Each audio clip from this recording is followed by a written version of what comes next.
my name is Robert Baker. Welcome to Guitar Control. Today we're talking about these movable chord shapes. And one thing I've learned over the years, if you can have something where your hands can stay in the same position and just kind of shift around, it really helps, you know, the convenience of it, of course, but you can think more creatively, like how do you want to deliver these chords and stuff like that. So here are just three easy to move around, you know, chord shapes, nothing too crazy, but they're really helpful. I find myself a lot of times if I'm stuck kind of in the same area, I'm like, okay, what if I play, you know, an A up here, A here, A here, you know, wherever, you know, an A is at, you know, you can play it all over the place. But we're gonna go and get started. Now, if you want tabs for this, that is down below in the description. You can make sure you hit that subscribe button to keep up to date with all the lessons that we're posting. And other than that, we're gonna get going. Alrighty, so movable shape number 1. So this one's a very movable one, and we're actually going to start down here, this F chord shape that we're probably already familiar with. My right hand, I'm just strumming, so I'm not really too worried about keeping it in frame. But like I said, we're just going to do an F major chord. So what I'm doing is, if you don't know how to play an F major chord, I'm just simply barring first fret on the high E and B, and then second fret on the G, and then third fret on the D. So if you have that, you really already have a very movable chord. Now, this just simply relates back to knowing the order of your notes on the guitar.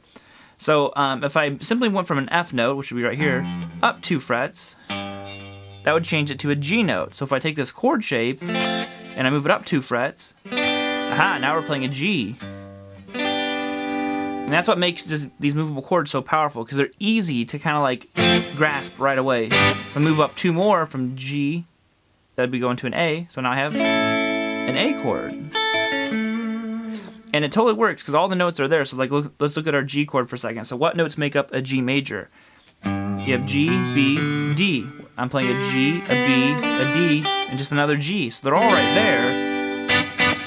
And it just sounds great. So you can keep moving this all over the place. Now the way I kind of do it for like a quick reference is wherever my ring finger is, it could be your pointer finger too, but since I lead with my ring finger, now whatever note that is on, that's what chord it is. So like that's a G note, that's an A note, that's a D, that's a B note. D, E. There's a lot of songs that use these chords.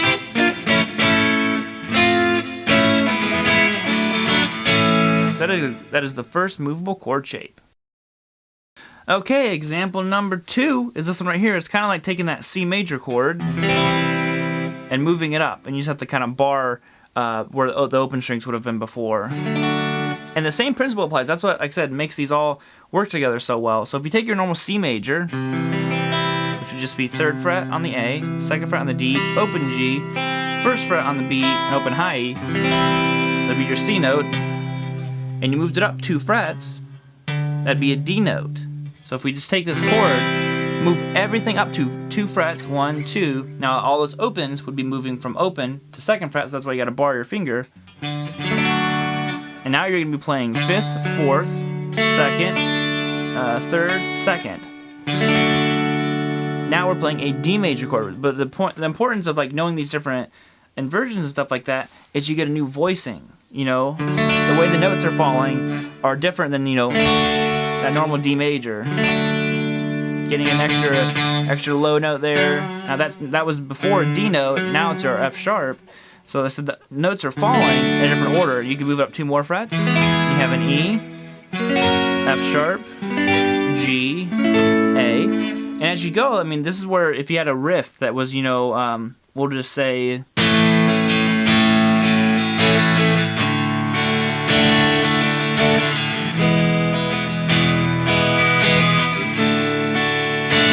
There's a very common A major progression. Now, over top of the A, while one person's strumming, I could be...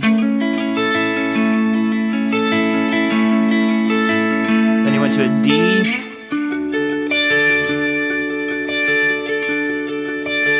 Then E. Back to D.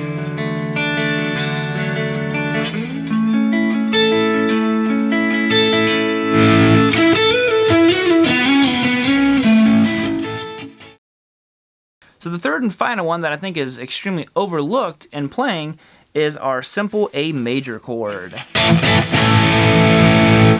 So we have to remember that by simply holding down these 3 notes, you don't even need the open string in there, just 2nd fret on the D, G, and B, that is an A major, okay? That's all you need. You have your E note, your A, and your C sharp. That's A major. And basically, it works the same way as other ones. If you move that up 2 frets, you have a B. So think about all these times we've been doing these kind of like bar chord-ish, where at the bar your finger does major chords. We're just leaving out that little bar. And what that frees us up to do is we can combine that with our second chord shape, the one that looks like a C. Okay, so I went from that. This is going from an E major to B major.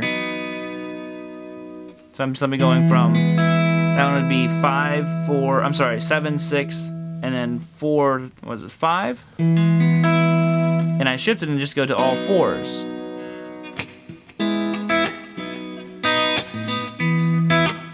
You actually see people do this a lot in rock and roll. They don't use their pinky, they just kind of go.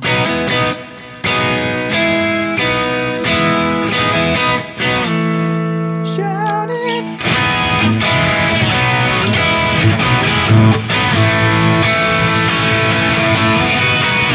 They actually use 2 of the shapes that we just covered and Shout It Out Loud. So that's another very easy to kind of just move around. You can do a lot with these chord shapes.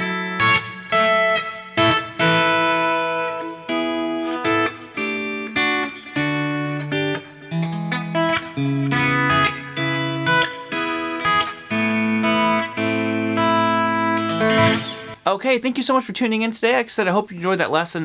These movable chords, I'm telling you, you'll find yourself referencing them a lot when you're writing your own music. And just make sure you get those tabs, and I hope you have a great day, and I'll be seeing you soon. Later!